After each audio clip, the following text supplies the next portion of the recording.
When people hear the phrase golden child, they often imagine favoritism, a child who gets more attention, more praise, more protection. But in family system psychology, the golden child isn't simply favored. Welcome to the Psychology of True Crime with me, RC. The golden child is a symbol. They carry meaning far beyond themselves. They represent how the family wants to be seen by neighbors, by colleagues, by the community, and often by themselves. They reflect social standing, respectability, external validation. In other words, the golden child becomes the family's public face. And once a child is assigned that role, the family's relationship to them changes. The goal is no longer simply to support the child, the goal becomes to preserve the symbol. Because if the golden child fails, if they appear messy, conflicted, or morally complicated, the family doesn't experience that as one person's struggling. They experience it as a threat to the family's identity. This is where protection enters, not as kindness, but as strategy. Golden children are often kept at a distance from messiness. Conflict is handled around them. Unpleasant tasks are absorbed by others. Hard confrontations are delegated, not because the golden child demands it, but because the system needs them to remain clean.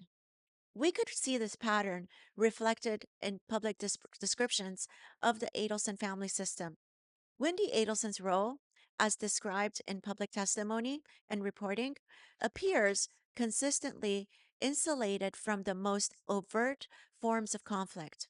When disputes intensified, particularly around relocation and custody, parental figures were deeply involved in managing the confrontation. This is a classic golden child mechanism.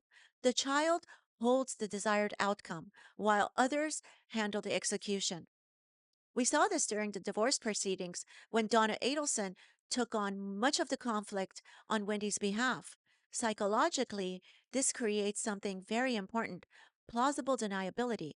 In golden child systems, the individual can truthfully say, I didn't ask for this.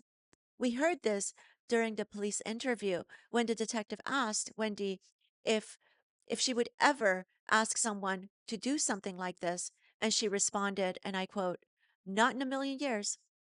We hear language like this: I didn't do this, I wasn't involved in this.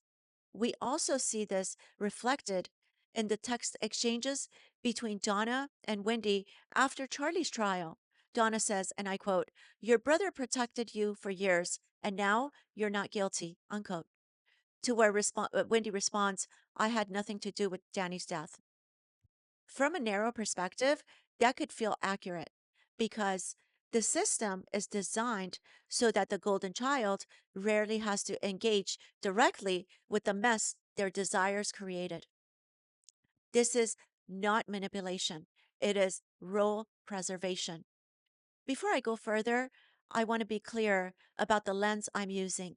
My background is in clinical psychology, and this channel focuses on psychological patterns. And for this case, I'm focused on family systems. This isn't diagnosis, therapy, or speculation. So, moving forward, we need to talk about how families absorb moral weight. So, the golden child can preserve what psychology calls future options.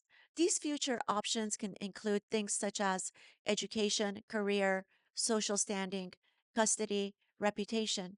We see an example of this after the bump when there was a recorded call between Charlie and Donna. Charlie asks, and I quote, "Does this have anything to do with Wendi?" And Donna responds, "No, no, no," unquote. The golden child future has to remain intact because it is tied to the family's sense of worth. So when outsiders look at systems like this, they often feel confused. They ask, why didn't this person intervene? Why didn't they stop it? Why does it feel like responsibility never landed? The answer is uncomfortable. In symbolic family systems, responsibility doesn't disappear, it gets redistributed, and it usually flows away from the golden child. This is where moral judgment becomes distorted. Protection feels like love because conflict is handled on the golden child's behalf. Instead of the golden child confronting a problem, parents argue for them with teachers, ex partners, employers, or even lawyers.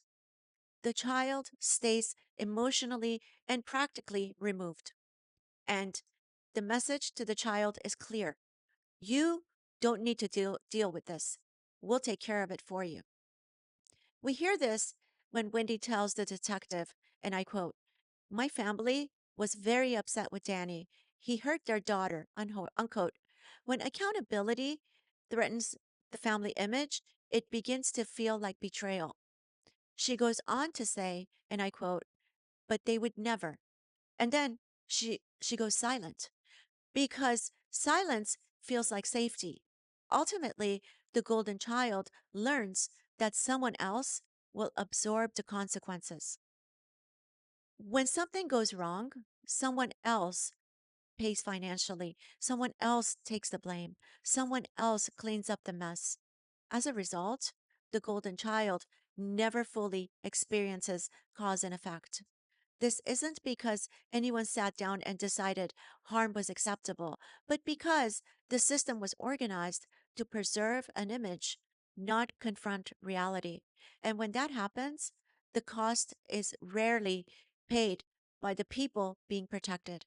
It's paid by those outside the system, the people whose suffering disrupts the narrative. We saw this in this case. Dirty work was delegated. Other family members, such as Donna and Charlie, made threats. We heard Charlie threaten to do away with the undercover police officer in the Dolce Vita recording. We heard him, we heard him applying pressure to Katie McBanoa to make a phone call. Boundaries were crossed, rules were enforced, and the golden child remained the nice one. Victims often face something, they say something felt wrong, but I couldn't explain it. Family system psychology gives language to that feeling.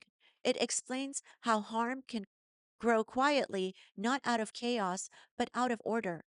The golden child role isn't about favoritism, it is about emotional function. And when a family protects a role instead of confronting reality, harm is allowed to grow. The golden child is kept at an emotional distance from messiness, away from courtrooms, away from confrontations, away from consequences, away from uncomfortable conversations. They stay clean, while others become entangled. In the next video, I'll examine how these same golden child dynamics appeared in the Chris Watts case and why the outward presentation looked so different, even though the underlying family mechanisms were strikingly similar.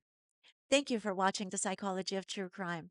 I approach these cases from a psychological and educational lens, not diagnosis and not therapy. Take care of yourselves, and I will catch you on the next one.